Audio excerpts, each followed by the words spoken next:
Michael the Mechanical here. Today I'm just gonna try to give you guys an update on a lot of things. For one, I'm not productive in a messy environment. There is a GoPro in there, and that'd be hard to work with. I have software and so on and so forth. I am working on so many other things. Been trying to relax and enjoy what life I have. I've been working on these so-called parts. This is essentially the final, but I'm going to revision it one more time to get it close to this, to try and save materials and keep it as light and nice weight as possible, because ideally this would be... Oh, and I missed some structural bits, but okay. I got solid, so it's probably just as well and fine. The idea right now is I'm going to try and save a bit of material, because I'm going to be printing out lots of these, not just a small amount. I need heaps, because these are for the eaves of houses and stuff, and mostly for one house in particular at the moment, but there's potential for more work to come in. And because I have to try and, when I get a company in to do the roof restoration work, I have to get them to take down the gutters and install these parts, because they cannot go in with the gutters on. It won't be easy or work easily enough. If I put them on before the gutters come down, they overlap the gutter incorrectly and they're not secure. Whereas if they are actually put in first and then, you know, put the gutter up, the gutters slam up against these bottom legs here, and the longer that leg is, the more secure the part will be in the construction of the build. Now, on top of that, there's a lot of stuff right here. Now, I have a total of 3 filament printers. This one here is the one I need for this specific job, because I'm going to be printing out, like I said, hundreds of these, but not in this material. And this printer is not calibrated, and they are not calibrated to do the material that I will be working with, which is ASA. ASA is a acetylene styrene something, or whatever the thing is. I can't really remember, even though I should remember, because I'm doing all this homework, but there's just so much information. I just know ASA is the material that I need, and I've got to work with it, and this is where I've gotten. I've got a CR30. I bought this, and I bought this enclosure for about $1,200 total. That was a pretty good deal, EOFY sales and deals and stuff going on. And then I also got this complimentary Creativity Hyper Series 3D printer filament, which is a huge roll of stuff that I didn't even ask for. So this here was essentially for free.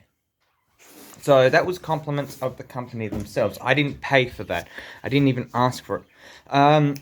Spent so much money recently. This is not my chair, this is my dad's chair. Brand new chair, mum paid for it. Dad was complaining, and now he's happy with it, sort of. I've spent, what, $3,300 roughly on the ZL Fairlane that I have. It's not on this property right now. This car is off premises because I was meant to do work here.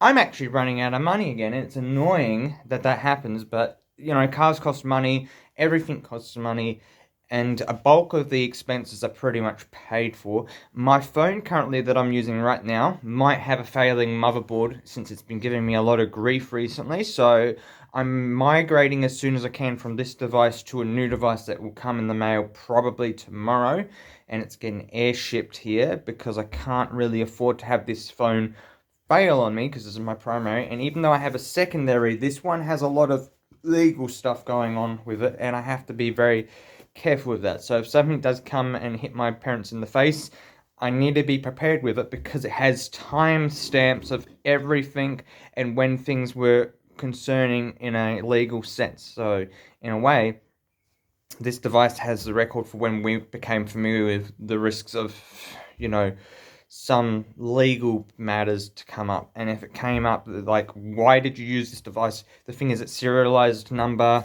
and it was a precaution that I ended up taking only because of what we discovered. Anyway, we've got the ASA filament down the bottom. This is not the filament that we're going to be using on this Creality printer. And that printer is only capable of going up to 240 degrees temperature, so I've got to figure out if it will be good enough. And we have a filament dryer, because ASA is a hygroscopic material, and to print with it when there's a lot of moisture would be very, very bad. So the prevention is to have a cure, and the cure is filament dryer. I still have to put together an enclosure with heated atmosphere as well, which I do have the enclosure up the top there. It's a very big enclosure. The reason I picked the biggest enclosure I could is because I need to be able to have a dropper for whatever parts come off the conveyor, because it can't just keep printing and then just dropping it and then I have to come and pick it up. I need it to be production line sort of thing. I need to let this machine do its job, but I need to look out for any QA issues. So that's that. Then we have this so-called Future Formers 3D printer filament. This here is your ASA. Now you need temperature range of 235 to 255, and it only just fits within that bracket. So I was looking for the upper end of like 260, and this here is ASA.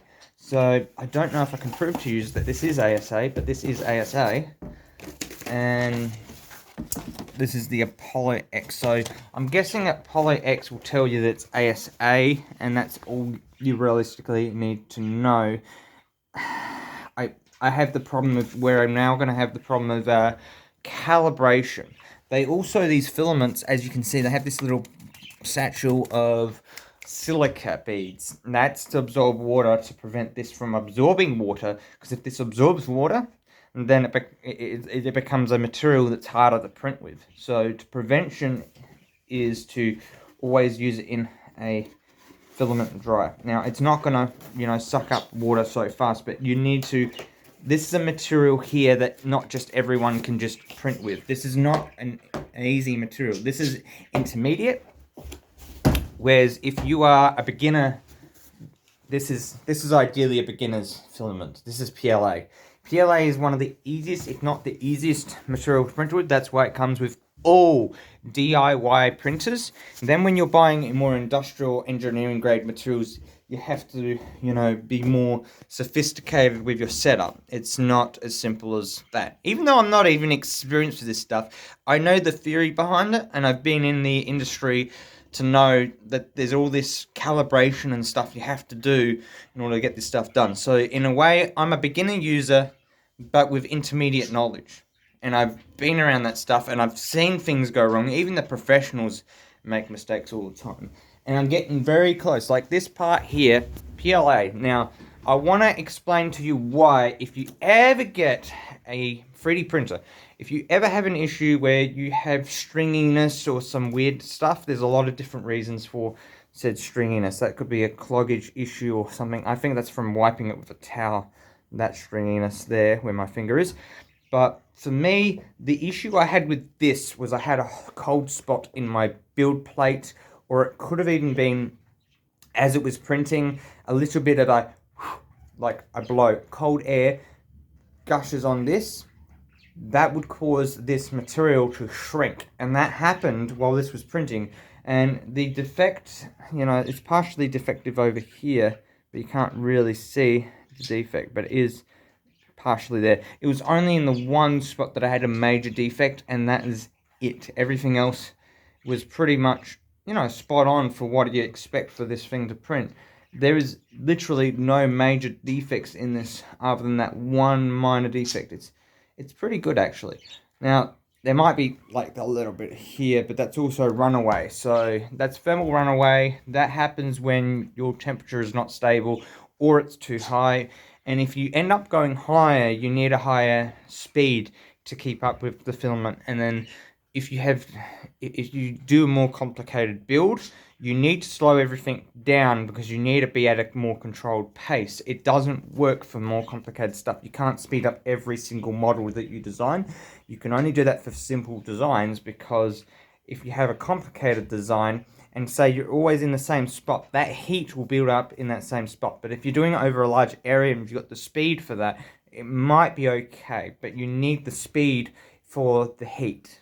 That's one of the trickies. Then the other tricky here is for adhesion to work really, really well and for getting the best structure. Just know that when you're doing this, the idea of trying to do the as quickly as possibly can actually be a very bad thing.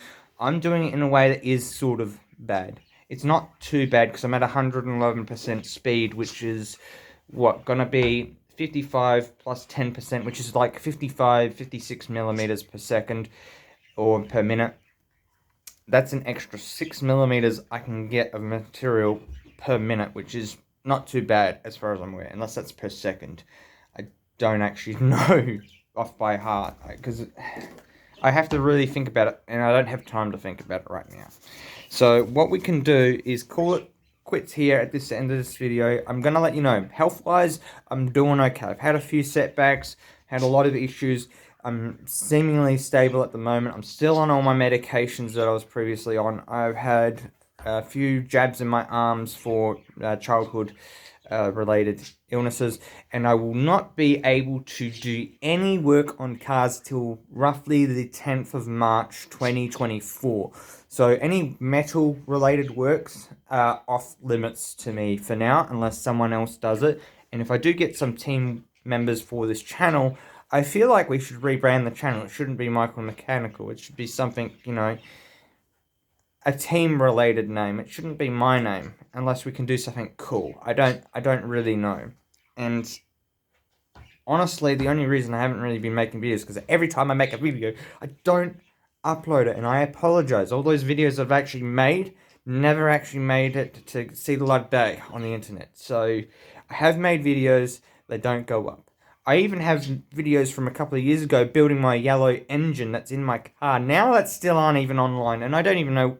I got to find them, and then I got to put them together and upload them. So there's a lot of stress, but I might get some help eventually to do that stuff, because I know my environment, believe it or not, the biggest reason that this all keeps failing, and I do keep falling through, is because environmental wise, I'm under pressure with so many other things that I don't really have time for this, and I also don't have the passion to do this stuff. Like, I want to keep you guys informed, and I really want to be able to share off the car, because that car, that Fairlane, is something that shouldn't be sitting in a shed. It should be out there in car shows, because there aren't as many of them around anymore. People don't see those anymore. So to bring it to a car show is going to be unique. It's going to be one of the most unique cars there, only because they're not around anymore. And the younger generation don't see them, and the older generation appreciate them. But the younger people will have an appreciation for these cars once they learn what they can do, which newer cars haven't been doing, or, you know, the generation of cars they've grown up with don't do. And it's like, there was a car back then that could do what these cars couldn't do? That's so cool! That is literally the way I look at the ZL Fairlane. Now the car, like I said, is not here. And also, like I said, this is a batch printer. You could get one, I think, within the next couple of days if you ordered one yourself. Just remember, it's not really worth doing it unless you're going to do PLA. And if you're going to do the homework, enough homework, then you can start looking into other materials. Just know that it's limited to 240 degrees heat at the hot end, and then you have to do retrofitting, and which, if I have to do retrofitting, I've got someone who's going to help with that, just because I can't really be in that position to retrofit something that I can't actually do right now, with the risk of cutting myself and all that, and I just don't need to go to hospital. I might need support if I have to retrofit anything. So anyway, guys, Michael the Mechanical, I got to sign off and go and get some more stuff done, and then drop off my dad to the car dealership to fix his car. My Triton, is still getting repaired, and I'll get it back tomorrow. So anyway, guys, take care. Michael the Mechanical out.